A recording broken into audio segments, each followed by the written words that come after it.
প্রত্যেকটা রাজনৈতিক দলকে ডাক দিয়েছিলেন যে আমরা ৫ই আগস্ট যেই ঐক্যর মাধ্যমে বাস্তবায়ন করতে সক্ষম হয়েছিলাম সেই ঐক্যটা যেন আমরা ধরে রাখতে পারি এবং ভারতের যে কোনো ধরনের বা অন্য যে কোনো বিদেশি শক্তি বা আমাদের অভ্যন্তরীণ কোনো দেশ বিরোধী শক্তি যদি দেশের বিরুদ্ধে কোনো ধরনের আগ্রাসন আনতে চেষ্টা করে তাহলে সেটা যেন আমরা শক্তভাবে রুখে দিতে পারি সেই ঐক্যটা ধরে রাখার আজকে আহ্বান ছিল।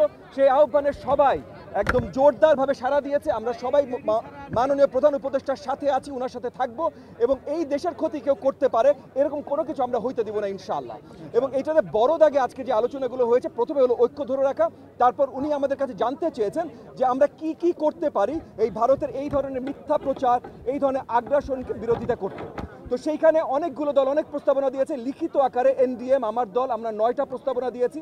সেই 9টা প্রস্তাবনার ভিতরে একটা বড় দাগে ছিল হলো যে একটা ন্যাশনাল কাউন্সিল গঠন করা, যেটার মাধ্যমে আমরা সব জায়গায় মানে ডিসইনফরমেশন থেকে শুরু করে জাতীয় ঐক্য ধরে রাখার জন্য কাজ করব সরকারের সাথে।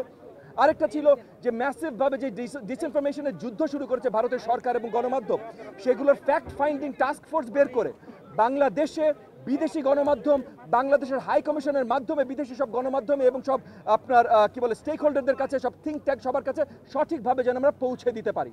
এবং একই সাথে আমাদের যত ডিয়াসপোরা বাংলাদেশিরা আছেন বিশ্বের বহুত দেশে, বহুত বড় বড় অর্গানাইজেশনে, বহুত জায়গায়, শক্তিশালী জায়গায় তারা অবস্থান করছেন, তাদের সহযোগিতা নিয়ে বাংলাদেশের বিরুদ্ধে যেন কোনো ধরনের মিথ্যাচার না হয় সেগুলো পরিষ্কার পৌঁছে দেওয়া। এবং একই সাথে আমরা যেমন দেখলাম যে গতদিন যুক্তরাষ্ট্রের পার্লামেন্টেও বাংলাদেশ নিয়ে একটা মিসইনফরমেশন নিয়ে আলোচনা হলো, সেই জায়গাগুলোতে যেন সঠিকভাবে সঠিক ইনফরমেশনটা সঠিক তথ্যের সাথে বাংলাদেশ সরকার পৌঁছে দিতে পারে, আমরা পৌঁছে দিতে পারি, সেই সব ব্যবস্থা নিয়ে যেন কীভাবে করা যায় সেটা নিয়ে আলোচনা হয়েছে।